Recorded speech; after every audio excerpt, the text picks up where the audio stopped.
Okay.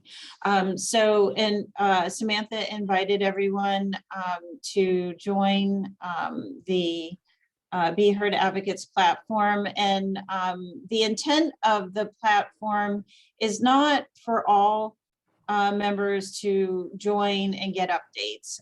We will continue to do our regular updates through our regular channels. If there's anything that folks need to know about, it will be in the dose and it will be on our social media channels. If a call to action needs to go out, it will certainly go out as has always done.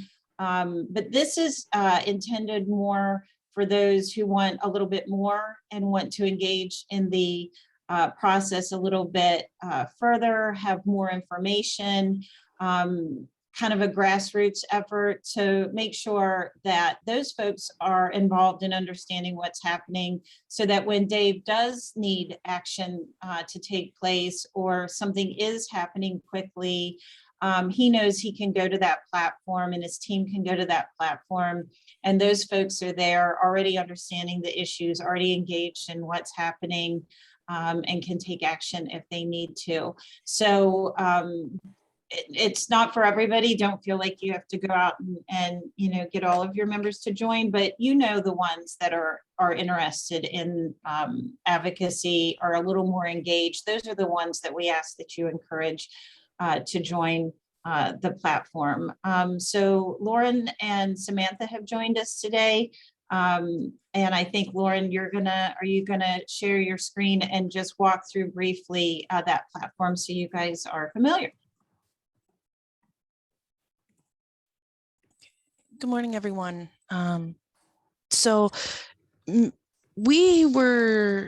We initially launched the advocacy platform on an old platform called Medstro. This was last year, and we had found out that Medstro was no longer, as of the end of 2021, Medstro was not moving forward. So it gave us an opportunity to find a new platform that was going to better meet the needs of our members, better meet the needs of our staff. And mid-March of this year, we relaunched the advocacy program on a platform called Mighty Network. So Mighty Network is a private community. It works a lot like Facebook. It is invite only and will be member only. So as our members who are interested in advocacy and want to build a community, they will be able to get an email and log in to the platform. It is not a single sign-on, so you do create your own username and password for the Mighty Network platform. And when you come in, you have, just like Facebook, you have a general feed of all the different things that the advocacy team is posting and issues and topics of things that are going on. You can see the other members of the community. So if you're wanting to connect with other members in your area, or if you want to take advocacy and connect with a legislator or people in your area, you can connect on issues and locations.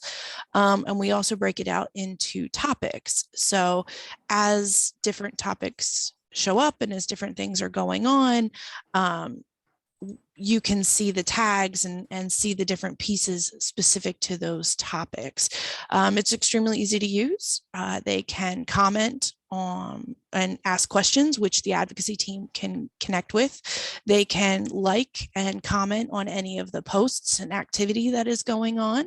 They have the ability to chat one-on-one, both with the advocacy team and with other members. They will get alerts of any new activity that is going on. And I am an admin of the site, so I have a lot of alerts. I have 49 alerts. But one of the nicer features and one of the reasons we ended up going with Mighty Network is that Mighty Network has a mobile app. So once you've been invited into the PMED Advocates community, you can go on to the Google Play Store or the Apple App Store and search for Mighty Network. When the Mighty Network app launches, you log in with the username and password that you created when you were invited into the group.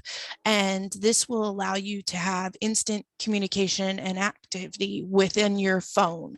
So as the advocacy team posts things, if there's new information happening, maybe with prior authorization, or they met with a new legislator, your phone will alert you that there's been new activity, and it's engaging and creating that coming back for members and that awareness of the issues and things going on. So it's kind of an important feature that we are highlighting because the old platform didn't have that. And we think it's going to be a great way for users to stay engaged, keep coming back, and stay a part of the conversations because it's always there. It's right there with them on their phones. We do have a landing page out there. It's pamedsoc.org/advocates.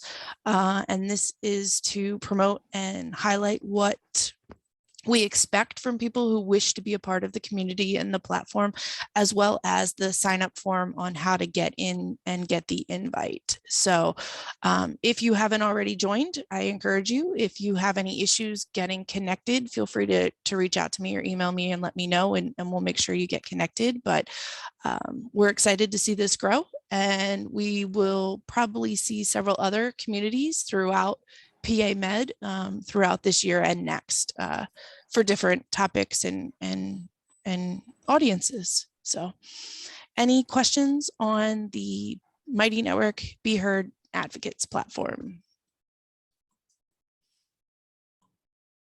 Oops. Lauren, I have a question. You were talking about the app for this. Mm-hmm. Can you hear me? I'm sorry. So it's Mighty Networks. Mighty Networks. Yep. And then you would navigate to the PA MedSoc. No, it'll know once you're going to want to connect on the website first. So you're going to get your invite and then create your email and password. After you've done that and you download the app, once you put in your email and password, it will identify you already and say, oh, hi, Doug, I see you're a part of this community. And then it'll build out your feed and your communities for you that way. So it should auto connect and recognize you once you've already created your account on the website. Okay, thank you. If you have any trouble, just shoot me an email and we'll get you squared away. Okay, thank you. Okay, I don't see any other questions, so we'll roll right into Lauren's next piece, which is delegate HOD delegate submission. So Lauren, I'll just allow you to continue with the stage. So we will be opening up our delegate submission this week. It is the same mechanism and platform that we utilized last year. So it will be in the open water platform. You will use your PA Med website username and password to access this, just like you did last year. It is the same process as last year. There is just some modifications to, we heard your feedback on the process and we tried to improve upon it from last year. So there's just some subtle tweaks. This is the general information screen that we had last year. Again, you can come in and out of this as many times as you need to. Just make sure that you're hitting save along the way.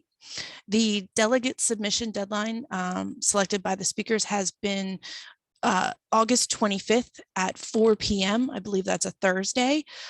So prior to August 25th at 4 p.m., you're going to want to come in and out and add your delegates and your names, and your alternates and everything like that, and just hit save. But when you're ready to submit your final list of delegate names prior to August 25th or right at 3:55 p.m., that is when you'll hit save and finalize. This is the proposed timeline again this year. We are anticipating to go live this week. The deadline to submit your names will be August 25th at 4 p.m. The final deadline to switch from alternate and delegate. So you will no longer be able to add new names just like last year, but you will continue to be able to flip from delegate to alternate status up until after registration. So I believe registration for the House of Delegates will be Thursday, October 13th, and then you will have the day Friday, October 14th to make any final switches between alternates and delegates into the platform. So much like last year, it's your name, it's your email, and your delegate type. Now, what we did do differently this year is we split out your student and resident delegates, your required student and resident delegates from your general physician delegation. This does not impact all counties, but there are certain counties that are required to have a certain number of student and resident delegates in addition to the physician delegate slots. So you will actually submit this twice this year.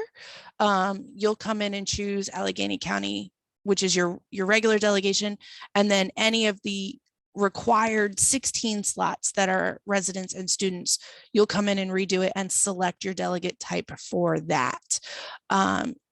Just to make it a little easier and break it up a little bit. Now, when you get your delegate list, you will still get one list with all of the names on them.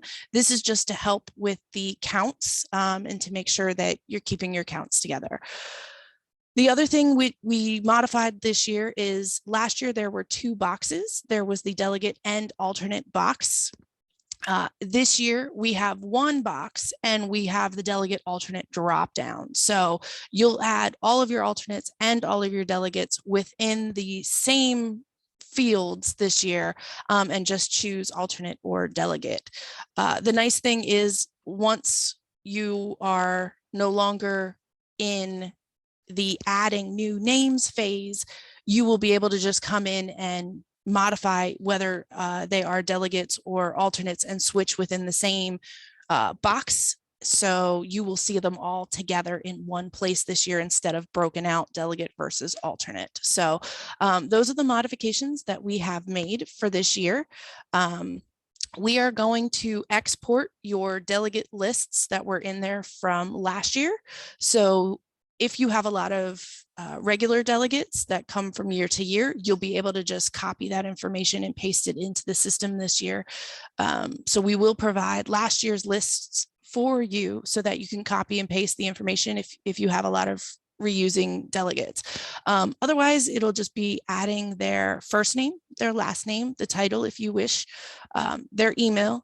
We still are requiring the NetForum account number. You should be able to pull this from your nucleus reports.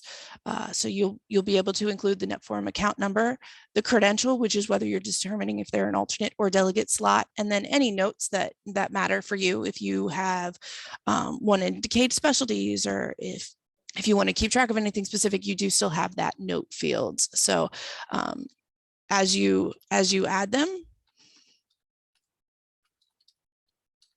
you'll see they appear in your list. And then your list will grow. And then again, like last year, you will have the ability to sort and reorder. So if you add, all 16 delegates and you want them in alphabetical order, you'll be able to drag and drop them and move them around. If you have somebody that was a delegate is now an alternate and you want to move them down to the bottom and keep your delegates together and your alternates together, you'll be able to adjust and modify that as well. So again, you can come in and out and hit save up until August 25th. After August 25th at 4 p.m., you will want to have hit save and finalize and submit your list. And then after that, the system will open up again for you for the alternate delegate switch up until registration closes on October 13th. After registration closes on October 13th, you'll have the whole day of the 14th to make any final changes from alternate to delegate. This is in case a delegate doesn't register or a delegate no longer is available to come. You'll have the ability to slot in an alternate in that place that may has already registered or may has confirmed that they're coming. So that'll happen up until August 14th. And then that's just a week out prior to the House. We will finalize credentialing and look forward to seeing everybody in Hershey. So questions? And again, it's going to be the same as last year's process. So you should be very familiar with it. Doug, is your hand up for this or just still from last time? Yeah, it is, Lauren, because just refresh my memory as to how many alternates we're allowed an alternate for each delegate. Is that correct? It's a 2-to-1 ratio, Doug. So you are allowed 2 alternates to every 1 delegate. Okay, And the system will account for that. all right. I have a question for David too. I don't know where we're headed with the conversation here, but before he goes away, I'd like to ask a question. Okay. No more though for me then. No, we're good. Thank you, Doug. Any other questions? So we should launch this. You'll see the links and everything added to the county share sometime this week for you all. We'll make sure we send out an email as well.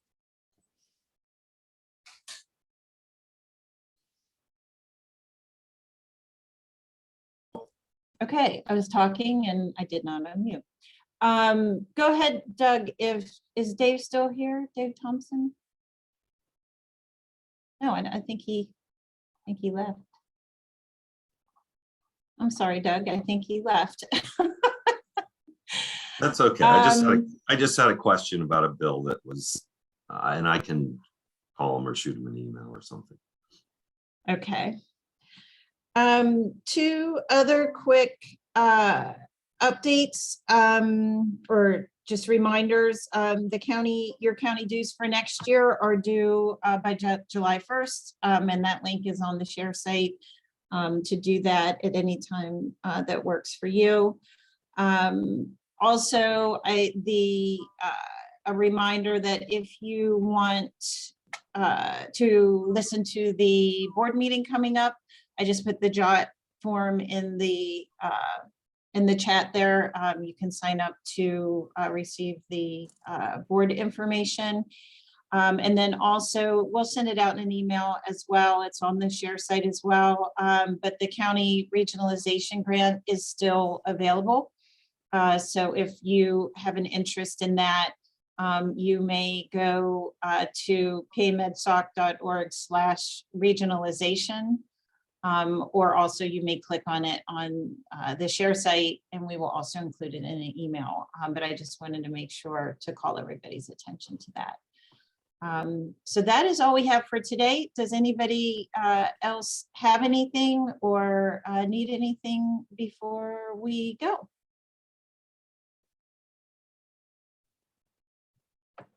Okay. Thank you, everybody. Have a great day. Thank you.